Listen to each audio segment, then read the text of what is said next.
Question number 147. What happens now?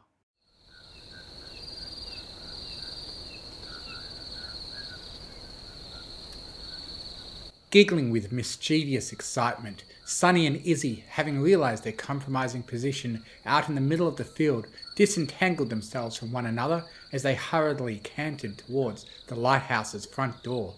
Despite the grave structural damage that much of it had received from Sprout's ridiculous machine, notably the complete loss of the spire, the ground floor had largely endured. Or at the very least, the side of it containing a bedroom had, which was good enough for the both of them, at least for tonight.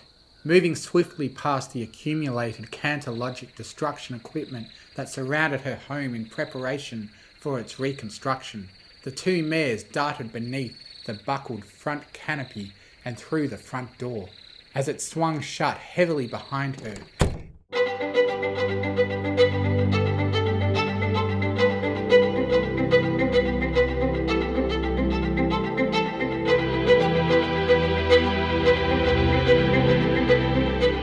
Sunny reflexively turned to the space next to the door and straightened out the little picture frame containing her most cherished photograph. As hastily taped together as it now was, it had been swiftly returned to its dutiful pride of place near the front door when clean-up operations began earlier that day. Her gaze faltered as it wandered to the cracked walls of her kitchen, a grisly scar in her childhood home serving as a testament to the results of Sprout's foolhardy power-mongering. Much like Sunny herself though, her home was earth pony strong. It would take more than a mama's cult, wannabe dictator pony to completely ruin her day, or her house. That the entire place had stood up well as it had was nothing short of a miracle, but that was a topic for a time where she didn't have her drop-dead gorgeous unicorn mare friend. She could still scarcely believe it. A unicorn! Leaning adoringly against her as they strode side by side through the doorway to Sunny's bedroom. The moment that the orange mare passed through that wooden portal, it was as if a switch had been flipped. She hastily removed the bands holding her mane in place and flung the constraining articles onto her vanity with the barest hint of care, tossing her mane like a wannabe rock star to free it of its constrained shapes. Her saddlebag was discarded onto the back of her chair as she trotted over to the shelf that still proudly displayed the nightlight her father had made for her. Though she'd felt it a bit too childish to use the wonderful little construction in recent years, now she displayed it much more prominently, considering it had ended up being instrumental in the reactivation of Equestria's magic, or at the very least the gem that was installed on top of it had been. The very same earth diamond now rested there once more, although it had gained inclusions of a spectacular rainbow shimmer ever since its reactivation. It may have seemed odd to continue using such a powerful and significant artifact for something so improper, but Sunny had been its steward for most of her life, whether she was aware of it or not.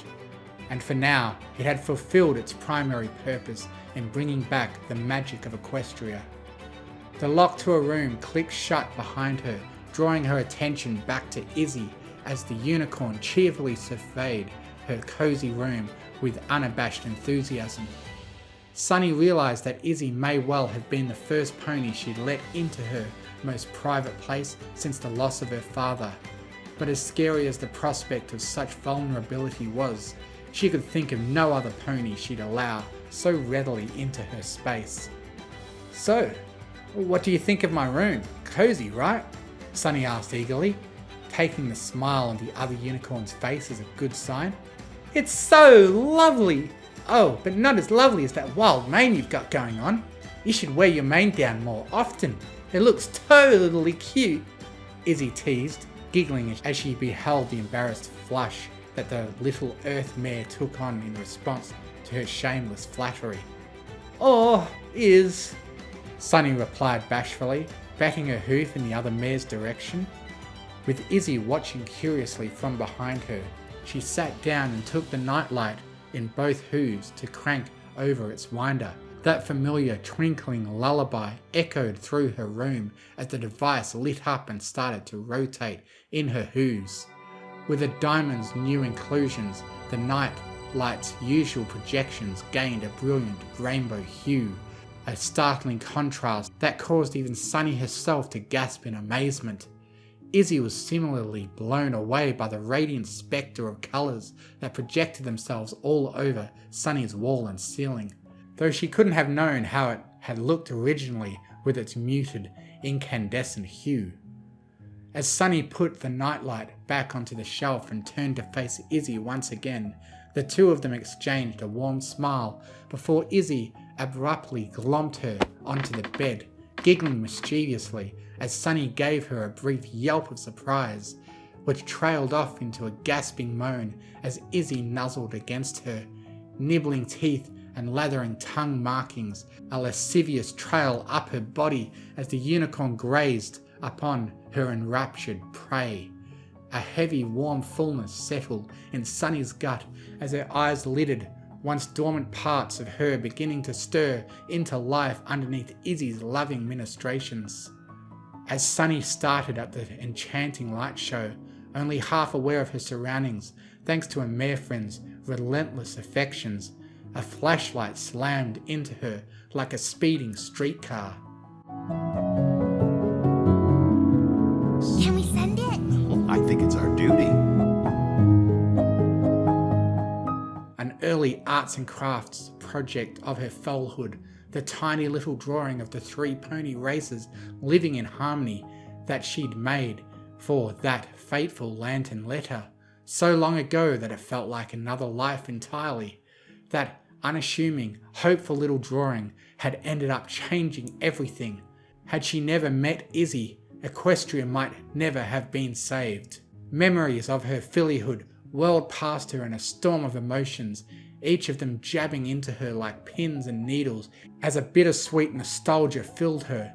Izzy must have felt the way that Sunny had stiffened underneath her because her ministration stopped as she abruptly pulled back, concern filling her visage as she moved to lay alongside her friend, embracing one of Sunny's hooves with her own.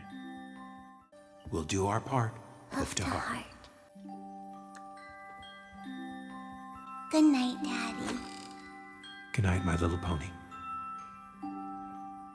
Jarred out of her flashback by a chaste kiss on the cheek, the beginnings of tears, and the stinging ache in her chest from that well-worn familiar sorrow quickly ebbed away in the comforting embrace of the gorgeous, sweet-smelling, wonderfully funny unicorn that very same note had brought right to her doorstep. Countless moons after she'd thought it lost the winds. In a way, Sunny supposed Izzy had been the greatest gift her dad had ever given her. "Hey, you've been awfully quiet since we came in. Are you feeling alright? I hope I'm not moving too fast for you, am I? Because if I am, we can totally slow it down." Izzy's anxious rambling was stopped by Sunny's raised hoof against her lips, the earth pony smiling beautifully at her mare friend as she giggled happily. "Oh, no, that's not why.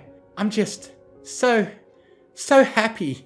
If some pony told me 2 weeks ago that I'd be here with you, a unicorn on my bed after we'd just reunified Equestria, I'd have looked at them like they were totally nuts.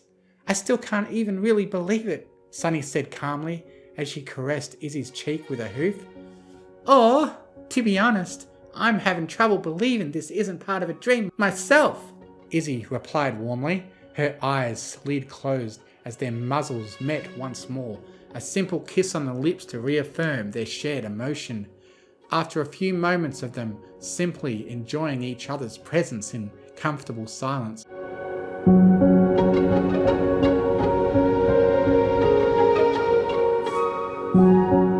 Sunny asked another question she remembered from her list, one that, until recently, she didn't think she'd ever get to.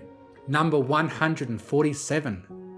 "So what happens now that we're together, I mean?" "I guess that depends on what you want to happen, Sunny. I could think of a few things myself," Izzy purred, her forehoof tracking ticklish circles onto Sunny's underside. that had her giggling and writhing even as she blushed and retreated into herself a bit, her self-conscious about her lack of experience catching up with her. Wrapping Sunny tighter in a comforting embrace, she continued, "But I'm not going to do that kind of stuff with you until you're done, good, and ready to do it, alright? Thanks, Izzy. You're wonderful, you know that." Sunny replied warmly, maintaining eye contact with Izzy as the unicorn's adventurous hoof stilled itself by curving around her barrel. "Oh, I try," she boasted casually, although it only took a moment for her to burst out giggling afterward. A giggle fit, which Sunny happily joined in on, the two of them nuzzling firmly into each other as their tails, both hanging off the edge of Sunny's bed, entwined. As that familiar, twinkling lullaby continued to echo from the music box inside Sunny's nightlight, the two mares found themselves drifting off to a peaceful slumber together, under Sunny's roof beneath the cool night sky of a newly transformed Equestria.